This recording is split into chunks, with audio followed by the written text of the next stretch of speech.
Okay, so let's talk about inflation because this is because I'm in Canada, this jumps to the Canadian site, but like this is inflation is a point of discussion everywhere. Global inflation is up. I think in the US it was up last month in July to like 5.5%. So let's just look at this for now, and I'm just gonna talk about inflation as a whole. It's not necessarily doesn't really, my discussion is going to be sort of country agnostic. So even if you're outside of Canada, it should be relevant. So yeah, inflation typically in the West has not been a thing for most of my life. Okay, I was born in the 80s, and last time we had really problematic high inflation was in the early 80s, and that's around the time that my parents bought a house. And they still remember the pain of sort of 16, 17, 18% interest rates, and not on credit card, like on mortgages. Okay, and now interest rates are extremely, extremely low. And the problem with extremely low interest rates, the reason we have low interest rates right now, specifically, or ultra low, is because of COVID. The central banks wanted to stimulate the economy, and the quickest way to stimulate the economy is by cutting interest rates so people can borrow money for cheap. And typically it works. Typically it works really well, and sometimes it works too well. So for example, I got a car in September of last year, and I benefited from ultra low interest rates. Like I leased my car, but that's still interest rate based. They're essentially, it's somewhere between borrowing money to buy and them lending me the car. Okay, so interest rates are heavily involved in my car payments. So it encouraged people like me to buy, if it lowers my payment, my monthly payment, like me, people at large. Okay. The problem with ultra low interest rates is that sometimes it can work too well, and people, go and buy stuff like cars, washing machines, houses, especially bigger ticket items, and it drives up the price of these products. And the other reason right now that I think that inflation is up is that because there are inventory shortages. And I've seen this is just me observing from trying to buy stuff in my own life, is that there are inventory shortages for just about everything, from sporting equipment to even when I bought my car, they were at quota. The dealership was like, I had surpassed quota by a long shot for the month, which surprised me because considering the number of people that were out of work, this was kind of a odd thing, but that, people were buying cars and in record amounts, and that's everywhere. People seem to still be shopping even throughout the pandemic, and so there's inventory shortages, which means that opportunistic vendors can increase their prices, and not just for goods but services as well. Like I went and got a haircut yesterday, finally, yay. Long time coming. So I went and got a haircut yesterday, and it was with a new hairdresser, and we were just chatting about the price of haircuts, and he mentioned to me that a lot of hairdressers had taken, like, who were kind of around retirement age, took early retirements during COVID. They were like, I'm not kind of risking my life for this. I'm going to retire next year or in 2 years. Let me just call it quits now. And also just, I want to enjoy life. Who knows what's going to happen tomorrow? Carpe diem type of mentality that a lot of people are having right now. And so older hairdressers took retirement. And I'm sure this is in a lot of industries, older professionals took early retirement. And so there are fewer, trained people in that profession, so they can increase their prices. And so he was saying that a lot of hairdressers were actually inflating their prices because they could, because there weren't that enough hairdressers out there. And he was telling of a client who'd paid like $70 for a blow dry, which is going to last, like, if you're lucky, 4 days. So Yeah, I see Nadia's face. Yeah, exactly. The hairdresser was like, it's completely absurd.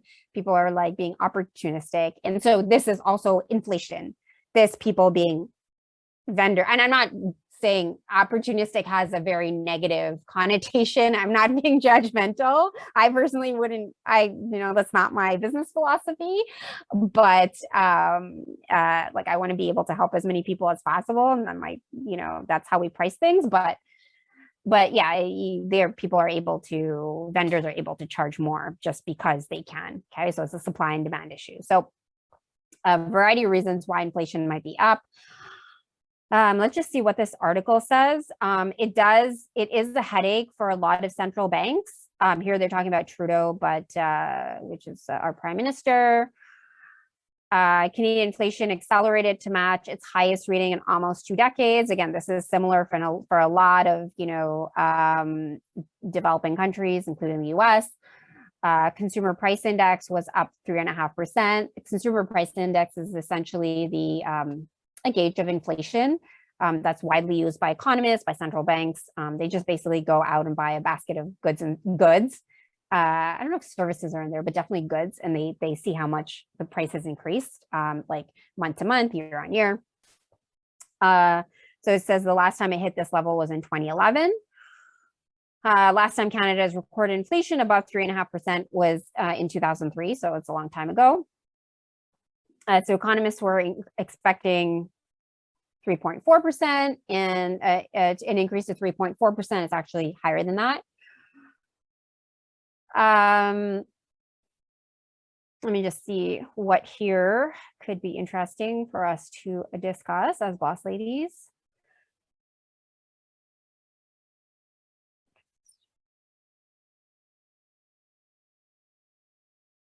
Okay, so this is inflation, price gains accelerate.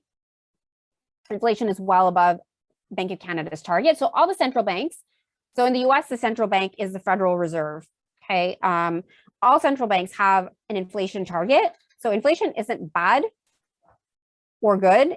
They want it to be in a target, because zero inflation is another set of problems, and it means that your economy is not growing. They want the economy to grow, but at a controlled pace. And so generally the pace that they're looking for is 2%. There's like a band. Every central bank has like a band. It could be like between 2 and 3%. It could be 1.5% and 2%, but this is like above that. And in the US, it's 5.5%. So it's well above any band that they established. So here's the problem, is that the economy is still recovering. Even if it seems like stock market is on fire, which it is, there's Wall Street, which is stock market, versus the actual day-to-day life of people, of everyday people. So the actual economy, the real economy. Those are two different things. They should be related, and they are over the kind of medium long term, but in the short term, there can be discrepancies. And so while stock market is doing extremely well, prices of things have increased. The economy, they're still hesitant to increase interest rates, because it'll dampen the economy. And there's parts of the economy that can't, are still suffering, like restaurants. Restaurants are still reeling from closures. Restaurants, bars, live events, artists that give, live events. So there's a disjoint between kind of the white collar economy. People with desk jobs were able to keep their jobs, keep their paychecks, have cash on hand, versus those that needed to go out in the world and their jobs were, their hours were reduced, or they were laid off or furloughed or whatever. So there's like a disconnect. So that's what this article is saying, that even though inflation is high, relatively high, I'm using the word relatively, it's relatively high. The problem is that there are still parts of the economy that that would benefit from low interest rates. And this is true anywhere. This is a conundrum that central banks and countries everywhere are facing. And we have a snap election next month. September 20th, which is interesting. It's interesting timing because a lot of people are still on vacation, like me, sort of on vacation and working from the cottage. But yeah, it's an interest, and there's back to school, so it's an interesting time to have an election. And if this is the other thing, affordability is a key campaign issue. And the main opposition conservatives accuse the incumbent liberals of stoking inflation with its debt finance spending plans. And this is very much what liberals and conservatives kind of fight about anywhere.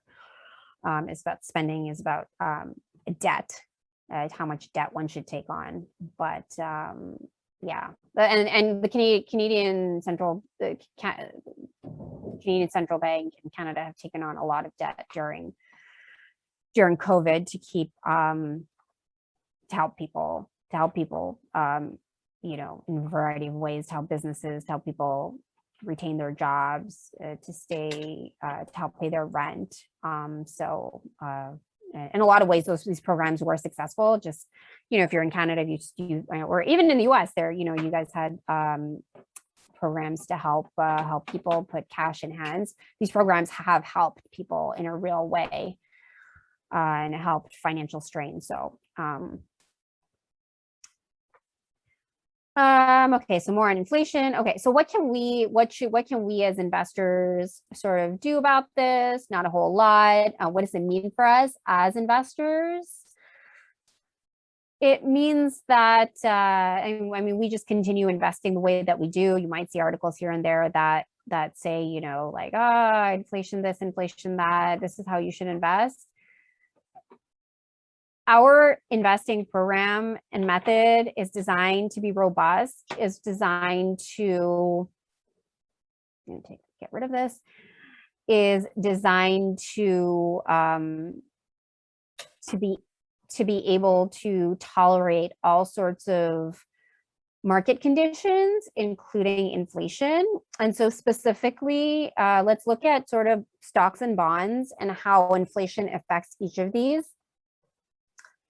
Bonds typically are not inflation protected, okay, unless they are, in the US, they have what's called Treasury inflation protected bonds, TIPS, if it's an acronym, but that's a very small portion of most bonds out there. It's like a flavor, okay, and they cost you a little bit more because it's kind of an insurance policy. If inflation is high, they kind of compensate you for some of that inflation. However, most bonds are not designed that way. Most bonds do not protect you against inflation as a rule, like government bonds. However, that is okay. We don't need to worry about that or do anything specifically different because we have the yin to our yang. We have our stocks that are there, that are a fantastic, really great way to protect against inflation. They are naturally inflation protected. Okay, so let's kind of deep dive into that a little bit. And that was a complete oxymoron. Let's deep dive into that. Let's look at that a little bit, shall we? A stock is essentially a little piece of a company. And so when interest rates, when inflation goes up, companies also, if you're selling goods or services, your prices also generally increase with inflation because you're the one that's increasing prices. So your company benefits and it feeds into your stock price. Okay, it's a very sort of organic flow of money and so you are naturally inflation protected if you are invested in stocks. So that's another really great benefit of stocks amongst all the other things that we're preparing for retirement and all that, and capital gains, is that it protects you from prices going up. And that's why, when we think about, someone's having lunch beside me and making noise. Use this, please. Thank you. When we think about inflation, a lot of times the first things that I think about, why is this of concern, is older people. Older people, people on fixed incomes, for them, it's especially painful because if you're on a fixed income, you might be invested in something like bonds. You might be on, old age pension. That also is not inflation protected over the short term. So those people really feel the pain of inflation.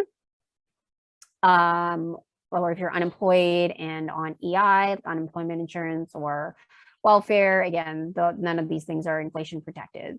Generally, people, working age people, inflation, when inflation rises, typically, although, there's a lot of conversation about how wages have not kept in line with inflation, especially like, cost of housing and all of that. Typically people with jobs, working age people can sort of like manage, because if the price of stuff has gone up 5% in the past year, you can legitimately go to your manager and be like, I don't care what my performance was. Like, if you want me to be paid the same as I was a year ago, you need to increase my wages by 5.5%, because otherwise I'm not making the same I was a year ago. So this is just a side note, as if you're a 9-to-5er and you have a annual review coming up, this is not them doing you a favor. This has nothing to do with your performance. Like, just as a baseline, they need to be increasing your wages by, if you're in the States, 5.5%, for Canada, 3.5%, or whatever it was. Yeah, I think it was like 3.5%, just so that you can buy the same amount that you were a year ago with the same salary. So tell them that Anjali said so. She knows what she's talking about, and don't BS me. I'm not going to take any other answer. No, this way you can go in confidently. Like, it's all over the news. It's not a secret. Like, they can't hide under the table. Be like, and you don't even need to wait for, in my view, it's a little bit career advice, even though I haven't had a 9-to-5 job in a long time. I did have a 9-to-5 job at some point. I did do salary negotiations for myself. I don't think you even need to wait for your year in review. If your year in review is going to be like in 6 months, I think you can, like, the cost of stuff has gone up a lot right now. If your year in review is not for another 6 months, like, that's, you can see where they're at. And also they know, if they know what's coming, that you're not going to take no for an answer. If they know that you're not going to take like a 2% salary increase, they'll be prepared with something that's more reasonable and more fair. So